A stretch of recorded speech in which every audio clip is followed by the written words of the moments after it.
Uma coisa interessante, Andrei. Então, veja, o mecanismo pelo qual faz com que uma sinapse fique mais forte ou mais fraca é a entrada de cálcio na célula. Então, a célula tem muito mais cálcio fora do que dentro. E os canais que permitem a entrada desse cálcio são os mesmos que levam à facilitação ou enfraquecimento de uma sinapse, os mesmos. O que determina se uma sinapse vai ficar mais forte ou mais fraca é a velocidade e a constância com que esse cálcio entra. Então veja, se esse cálcio entrar rápido em alta frequência, como você consegue ver, às vezes as crianças se interessam muito por uma música, por exemplo, e ficam repetindo ela consistentemente. Essa repetição gera LTP, potenciação de longa duração, que é a conexão ficar mais forte. Que é o fortalecimento dessas conexões. Por quê? Porque esse cálcio ele entrou persistentemente e numa velocidade alta, que é a velocidade que as coisas acontecem quando a gente está acordado. Quando a gente dorme, o cérebro lentifica, né? Em N3 você tem as ondas lentas. Nessas ondas lentas, isso eu não falei para você que são ciclos, né, de 1 a 4 ciclos por segundo, 1 a 4 Hz. Esse cálcio passa a entrar lentamente. Essa entrada lenta de cálcio, pelos mesmos canais de antes, fazem com que essas sinapses agora enfraqueçam. Então, as mesmas sinapses, as mesmas conexões podem ficar fortalecidas ou enfraquecidas, dependendo do seu estado, certo? Comportamental. Então, esse é um ponto. E isso acaba gerando um outro problema a ser resolvido, que a gente vai falar já já, que é o seguinte: então, como que a gente não esquece tudo quando a gente dorme, entendeu? E aí você acorda assim, é um novo dia, assim, como tem um filme sobre isso, não é? Cleiton, tipo assim, o cara acorda, ele é como se fosse a primeira vez, não é? Toda vez que ele acorda... ele tem que viver de novo, ele não lembra nada. Então, assim, como eu faço a manutenção das memórias mais relevantes e ao mesmo tempo apago aquelas menos relevantes para evitar saturação, entende? Não é muito simples não, na verdade. O pessoal está batendo muita cabeça ainda para entender isso. A gente não sabe ao certo, na verdade. De jeito nenhum.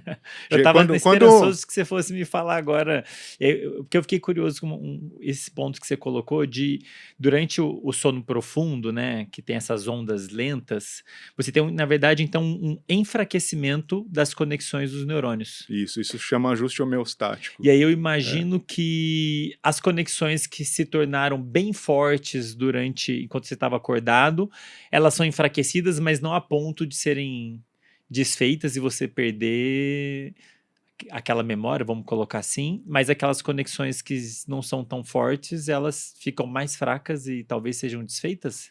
É que daí entra o sono REM, meu caro. Ah, tá, então vamos lá. Beleza. Entendeu? Se a gente só tivesse ondas lentas, ia ser um problema. Deixa eu fazer uma analogia aqui pro pessoal. Imagina que a gente tem, como você colocou, uma tábua de argila fresca. Isso. E as memórias que a gente vai formando ao longo do dia seriam desenhos. Algumas a gente, porque você está empolgado e emocionou, ou porque você viu repetidamente como uma criança, a gente faz o desenho em sulcos mais fundos. Né? Você viu várias vezes e, enfim, por algum motivo aquilo foi uma memória, formou-se conexões, fortaleceu-se mais, a conexão ficou mais forte. Outros desenhos você faz mais rasos, ou poucos, mais simples. Durante o sono profundo, é como se eu jogasse água ali, que vai desmanchar um pouco esse desenho, os sulcos vão ficar menores, e aí a tendência é os desenhos mais rasos sumirem, talvez, e ficar os sulcos mais profundos. Vou fazer uma leve correção nessa analogia. Por favor, que eu inventei agora. Nem sei se essa analogia é boa, mas uma leve correção. Você tem, assim, os sulcos que são os mais importantes, foram desenhados com o dedinho lá da criança. Mas, às vezes, a criança esbarrou em outras partes da argila, dessa tábua, e causou deformações na argila que são irrelevantes, ela não gostaria, estragou o desenho dela ali. Ah, legal, gostei mais da sua analogia. Quando entrar o sono, ele vai preservar os sulcos e vai corrigir essas deformações. Magnífico. Tá? Então, ele vai, inclusive, por mecanismos de repetição, ele vai repetindo, a gente vai chegar já já nisso, ele vai reverberando e repetindo, são ciclos de 1 segundo, né, de ondas lentas. Então essa informação ela vai repetindo no cérebro, a ponto de aprofundar esses sulcos, só que ao mesmo tempo gerar uma normalização sináptica para jogar fora essas deformações que são irrelevantes. Legal. Então, o sono de ondas lentas, nesse ponto, ele vai facilitar as sinapses que são mais relevantes para uma memória e renormalizar outras, tá?